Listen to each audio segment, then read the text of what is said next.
আসসালামু আলাইকুম রহমতুল্লাহি ওবরাকাতুহু। স্বাগত জানাচ্ছি আত্মাদ্দিস অনলাইন মাদ্রাসার সহজ নিয়মে তালিল এবং গৈরে সহি সিগা কোর্সের আজকের দর্সে আমরা একটি গুরুত্বপূর্ণ বিষয় নিয়ে আলোচনা করব এবং সেটি হলো জিন্স।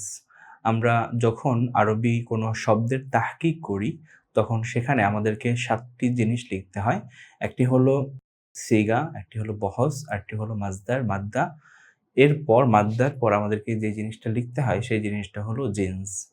এজন্য আমরা যদি সঠিকভাবে, শুদ্ধভাবে এবং ১০০% নিশ্চয়তার সঙ্গে কোনো সিগা, কোনো শব্দের তাহকিক করতে চাই, তাহলে অবশ্যই আমাদেরকে জিন্স সম্পর্কে জানতে হয়। তো জিন্স সম্পর্কে যদি আমরা না জানি বা জিন্সের এই বিষয়টি সম্পর্কে যদি আমাদের পূর্ণাঙ্গ ধারণা না থাকে, তাহলে আমরা কিন্তু তাহকিকের যে ৭টি বিষয় আছে সহজভাবে বা শুদ্ধভাবে সেই ৭টি বিষয় কিন্তু আমরা লিখতে পারবো না।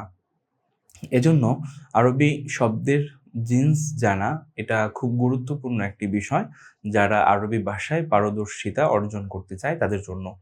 এজন্য আমরা আমাদের এই কোর্সের প্রথমেই আমরা যে আলোচনাটা উপস্থাপন করব বা প্রথমেই যে আলোচনাটা আমরা তোমাদের সামনে আলোচনা করব সেটা হলো জিন্স।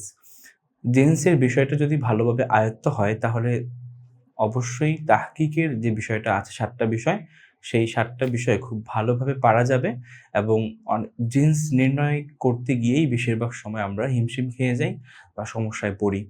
এজন্য জিন্সের বিষয়টা যদি আমাদের ভালোভাবে আয়ত্ত থাকে তাহলে তাহকিক নিয়ে আমাদের যে দুশ্চিন্তা, তাহকিক নিয়ে আমাদের যে সমস্যা, সেই সমস্যাটা এবং যে অপারগতা এটা আশা করি আমরা কাটাতে পারবো ইনশাআল্লাহ। তাহলে আজকের দর্সে আমরা শুরু করব আমাদের তালিল এবং গয়রে সহি সিগা কোর্সের যে প্রথম ক্লাসটি, আমাদের মূল যে আলোচনার প্রথম ক্লাস, সেই ক্লাসে আমরা জিন্স সম্পর্কে আলোচনা উপস্থাপন করব। তো এখানে বলা হচ্ছে প্রথম অধ্যায়ে আমরা যে আলোচনাটা করব সেই আলোচনাটা হচ্ছে জিন্সের প্রকারভেদ ও পরিচয় এবং প্রকারভেদ। জিন্সের পরিচয় এবং প্রকারভেদ। আমরা যদি জিন্সের পরিচয় সম্পর্কে আগে জানি তাহলে আগে আমরা শাব্দিক পরিচয়টা জানবো জিন্সের। তো জিন্সের শাব্দিক পরিচয়টা কি? এখানে বলা হচ্ছে যে জিনসুন, আরবি জিনসুন শব্দটি এটা হলো একবচন একটি শব্দ। আরবি জিনসুন শব্দটি একবচন একটি শব্দ। তো এই যে শব্দটি হলো জিনসুন। জিনসুন এটি হলো একবচন। শব্দটি ইসিম, এর বহুবচন হলো বা জমা হলো আজনাসুন। জিন্স শব্দের বহুবচন হলো আজনাসুন। জিন্স শব্দের বহুবচন হলো আজনাসুন। তাহলে জিন্স শব্দটি এটি হলো একবচন, এর বহুবচন হলো আজনাসুন। জিন্স শব্দটির মূল অক্ষর কি? জিন্স শব্দটির মূল অক্ষর হলো জিম, নুন, সিন। জিম, নুন এবং সিন। তো অবশ্যই একটা জিনিস মনে রাখতে হবে যে আরবি শব্দ সেগুলো ইসিম অথবা ফেল, ইসিম অথবা ফেল, ইসিম এবং ফেল এগুলো কখনো ৩ অক্ষরের নিচে হয় না। আরবি শব্দগুলো ইসিম এবং ফেল হরফ ২ অক্ষর হতে পারে, যেমন মিন এটা একটা হরফুল জার, এটা কিন্তু ২ অক্ষরের। আবার এক অক্ষরের হতে পারে, যেমন কাফ তাসবিহ দেওয়ার জন্য হরফে জার আসে। তারপর বা, হরফুল জার বা আছে, সেই বাটাও কিন্তু ১ অক্ষর বিশিষ্ট। কিন্তু আমরা যদি দেখি যে আরবি কোনো ইসিম এবং কোনো ফেল সেটা কখনোই ৩ অক্ষরের কম হবে না, সবসময় ৩ অক্ষর বিশিষ্ট হবে। অনেক সময় এমন হয় যে একটা অক্ষর উজ্জ্ব থাকতে পারে। যেমন আমরা যদি উদাহরণ দিয়ে দেখাই, আবুন শব্দটি, আবুন, তো আবুন শব্দটি এখানে একটা অক্ষর আর এখানে একটা অক্ষর, ২টা অক্ষর, কিন্তু এটা একটা ইসিম। তাহলে এটা কেন ২ অক্ষর হলো? কারণ আবুন শব্দ থেকে একটা হরফকে উজ্জ্ব রাখা হয়েছে। এজন্য আবুন শব্দের মূল অক্ষর হলো আলিফ, বা এবং ওয়াও। মূলত আবুন থেকে আবুন শব্দটাকে গঠন করা হয়েছে। তাহলে আমরা দেখলাম যে শব্দটার এখানে দেখতে যদি দেখা যায় ২ অক্ষর বিশিষ্ট, কিন্তু শব্দটা কিন্তু আসলে ২ অক্ষর বিশিষ্ট না, শব্দটা আসলে ৩ অক্ষর বিশিষ্ট। আলিফ, বা, ওয়াও, এটা হলো শব্দটা। তাহলে আমরা দেখছিলাম জিন্স শব্দটা নিয়ে। তো জিন্স শব্দটার মূল অক্ষর হলো ৩টি, একটা হলো জিম, আরেকটা হলো নুন, আরেকটা হলো সিন। জিম, নুন এবং সিন। তো শব্দের যে এই যে তিনটা অক্ষর, শব্দের তিনটা অক্ষর, এই তিনটা অক্ষরের প্রথম অক্ষরকে বলা হয় ফা কালিমা, দ্বিতীয় অক্ষরকে বলা হয় আইন কালিমা, তৃতীয় অক্ষরকে বলা হয় লাম কালিমা। প্রথম অক্ষরকে বলা হয় ফা কালিমা, দ্বিতীয় অক্ষরকে বলা হয় আইন কালিমা, এবং তৃতীয় যে অক্ষরটা সেটাকে বলা হয় লাম কালিমা। ঠিক আছে, এটা ফেলের ক্ষেত্রেও প্রযোজ্য, আবার ইসিমের ক্ষেত্রেও প্রযোজ্য। তাহলে আমরা জিন্স শব্দটার আমরা শাব্দিক অর্থ দেখলাম, শাব্দিক যে বিশ্লেষণ সেটা দেখলাম। জিন্স শব্দটি এক বচন, এটার বহুবচন হলো আজনাসুন, এটার বহুবচন হলো আজনাসুন। শব্দটির মাদ্দা হলো জিম নুন সিন, জিম নুন সিন। এই শব্দটার মাদ্দা কি, এই শব্দটার জিন্স কি? জিন্স শব্দটার জিন্স যদি কেউ জিজ্ঞেস করে তাহলে আমরা কি বলবো? আমরা বলবো জিন্স শব্দটার জিন্স হলো জিনসে সহি, জিনসে সহি। এখন জিনসে সহি কি, এই বিষয় নিয়ে আমরা বিস্তারিত আলোচনা করব। তবে আমরা জেনে রাখি প্রথম ক্লাসে যে জিন্স শব্দটার জিন্স হলো সহি। এখন এই শব্দটার অর্থ কি? শাব্দিক অর্থে জিন্স শব্দটার অর্থ হলো জাতি। জিন্স শব্দের অর্থ হলো জাতি, জিন্স শব্দের অর্থ হলো শ্রেণী, জিন্স শব্দের অর্থ হলো ধরন। ঠিক আছে, তাহলে আমরা জিন্স শব্দটার শাব্দিক অর্থ জানলাম। শাব্দিক অর্থ হলো জাতি, শ্রেণী বা ধরন, জিন্স শব্দের অর্থ। তাহলে আমরা কয়েকটা বিষয় জানলাম জিন্স শব্দ সম্পর্কে। একটা হলো জিন্স শব্দটি এক বচন, এটার বহুবচন হলো আজনাসুন। জিন্স শব্দটি এটার যে মাদ্দা বা মূল অক্ষর, সেই মূল অক্ষর হলো জিম, নুন এবং সিন। জিন্স শব্দটির জিন্স হলো সহি। শব্দটির অর্থ হলো জাতি, শ্রেণী বা জাতি, শ্রেণী বা ধরন।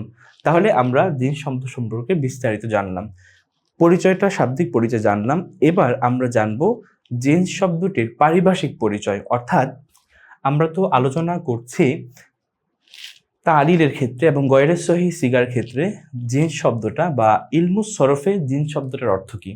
আমরা যখন তাহকিক করতে যাই তখন আমাদের 7টা জিনিসের প্রয়োজন হয়, এটা আমরা সবাই জানি। 7টা জিনিস কি কি আমরা যদি একটু লিখি 7টা জিনিস, তাহলে আমরা লিখব প্রথম লাগে সিগা।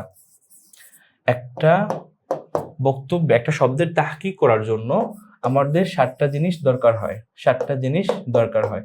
7টা জিনিসের প্রথমটা হলো সিগা, দ্বিতীয়টা হলো বহস, তৃতীয়টা হলো বাব, চতুর্থটা হলো মাজদার, 4টা হলো এখানে, পঞ্চম হলো মাদ্দা, ষষ্ঠ হলো জিন্স এবং সপ্তম হলো আল মানা বা অর্থ।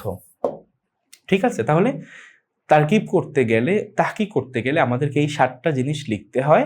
7টা জিনিসের মধ্যে একটা রয়েছে জিন্স। তো এই জিন্স কাকে বলে, এটার পারিভাষিক পরিচয় দেয়া হচ্ছে আমাদের এখানে। এখানে বলা হচ্ছে জিন্সের পরিচয়। জিন্স অর্থ শ্রেণী বা প্রকার, আমরা যেটা শাব্দিক অর্থ দেখেছি। জিন্স অর্থ শ্রেণী বা প্রকার। শব্দের মূল অক্ষরের ভিত্তিতে তার শ্রেণী বা অবস্থানকে বলে জিন্স। শব্দের মূল অক্ষরের ভিত্তিতে তার শ্রেণী বা অবস্থানকে বলা হয় জিন্স। অর্থাৎ একটা শব্দের মধ্যে কি কি মূল অক্ষর ব্যবহৃত হচ্ছে, সেই মূল অক্ষরের ভিত্তিতে শব্দটাকে আমরা কোন শ্রেণীতে ফেলবো সেটাকে বলা হচ্ছে জিন্স। যদি আমরা একটা উদাহরণ দিয়ে বিষয়টাকে আরো স্পষ্ট করি তাহলে সেটা এমন হবে যে দেখো, যেমন নাসর, নাসর হলো একটা শব্দ, এটা একটা ফেল। এখন এই শব্দটা এটা কোন ধরনের বা কোন শ্রেণীতে অন্তর্ভুক্ত হয়েছে, এটার জিন্স কি হবে? এটার জিন্স নির্ধারিত হবে এটার মূল অক্ষরের উপর ভিত্তি করে। নাসর শব্দের মূল অক্ষর কি? নাসর শব্দের মূল অক্ষর হলো নুন, সদ এবং র। নাসর শব্দের মূল অক্ষর হলো নুন, সদ এবং র। তো এই যে মূল অক্ষর নুন, এটা হলো ফা কালিমা, যেটা আমরা প্রথমে বললাম যে প্রত্যেকটা শব্দের 3টা অক্ষর থাকবে কমপক্ষে। প্রথমটাকে বলা হবে ফা কালিমা, দ্বিতীয়টাকে বলা হবে আইন কালিমা, আর তৃতীয়টাকে বলা হবে লাম কালিমা। তো এই যে 3টা কালিমা বা এই যে শব্দটার মূল অক্ষর নুন, সদ এবং র, এই মূল অক্ষরের উপর ভিত্তি করে আমরা এই শব্দটাকে একটা শ্রেণীতে অন্তর্ভুক্ত করি। সেই শ্রেণীটা হলো সহি। অর্থাৎ এই শব্দটাকে আমরা সহি বলি। কেন সহি বলি সেটা আমরা সামনের আলোচনায় দেখব। তো প্রথমেই আমরা জানি যে জিন্স হলো শব্দের মূল অক্ষরের উপর ভিত্তি করে শব্দটাকে একটা শ্রেণীতে বিন্যাস করা। মূল অক্ষরের উপর ভিত্তি করে শব্দকে একটা শ্রেণীতে বিন্যাস করা, শব্দের শ্রেণী বিন্যাস করা, এটাকেই বলা হয় জিন্স। ঠিক আছে, তাহলে আমরা দেখলাম যে জিন্সের পরিচয়। জিন্সের শাব্দিক অর্থ হলো শ্রেণী বা প্রকার, আর শব্দের মূল অক্ষরের উপর ভিত্তি করে তার যে শ্রেণী বা যে শ্রেণীবিন্যাস করা হয় সেটাকে বলা হয় জিন্স। আবারও বলছি, শব্দের মূল অক্ষরের উপর ভিত্তি করে শব্দকে যে শ্রেণীবিন্যাস করা হয় সেই শ্রেণীবিন্যাসকে বলা হয় জিন্স। ঠিক আছে, তাহলে আমরা জিন্সের শাব্দিক এবং পারিভাষিক সংজ্ঞা দেখলাম আমাদের এখানে। এরপর বলা হচ্ছে যে জিন্স আসলে কয় প্রকার। জিন্সের প্রকারভেদ। এখন জিন্সকে অনেক ভাগে ভাগ করা যায়, অনেকগুলো দৃষ্টিকোণ থেকে জিন্সকে ভাগ করা যায়, সেই ভাগগুলো নিয়ে আমরা আলোচনা করব। প্রথমত বলা হচ্ছে যে জিন্স প্রথমত দুই প্রকার। জিন্স প্রথমত কয় প্রকার? দুই প্রকার। কি কি? একটা হলো জিনসুন মুফরাদুন, আরেকটা হলো জিনসুন মুফরাদুন, আরেকটা হলো জিনসুন মুরাক্কাবুন। এখন জিনসে মুফরাদ কাকে বলে?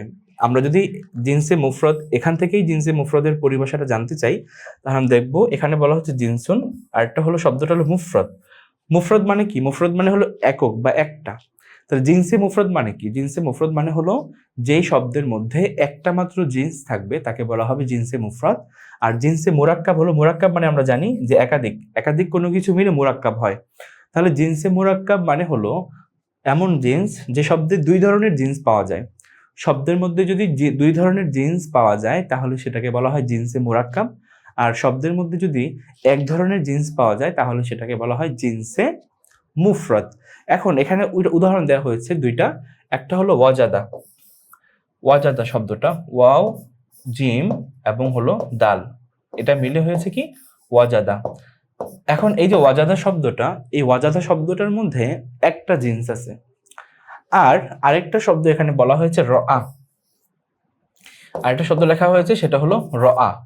এই রআ শব্দের মধ্যে দুইটা জিন্স আছে। কেন দুইটা জিন্স আছে? কারণ রআ শব্দের মধ্যে জিন্স আছে হলো এখানে হামজা আছে আর এখানে ইয়া আছে, হামজা এবং ইয়া। তো এই জিন্সের যে প্রকারভেদ, আমরা তো হরফের উপর, আমরা জিন্স নির্ণয় করি কিসের উপর ভিত্তি করে? শব্দের মূল অক্ষরের উপর ভিত্তি করে। তো এই যে মূল অক্ষরগুলো সেগুলো কোনগুলো? সেগুলো হচ্ছে আরবি যে 29টা হরফ, সে হরফগুলো। এখন আরবি 29টা হরফকে 3 ভাগে ভাগ করা হয়েছে জিন্সের ভিত্তিতে। আরবি 29টা হরফকে 3 ভাগে ভাগ করা হয়েছে। এক ভাগে থাকে হামজা, আরেক ভাগে থাকে ওয়াও এবং ইয়া, আরেক ভাগে থাকে ওয়াও এবং ইয়া, আর আরেক ভাগে থাকে বাকি সকল হরফ,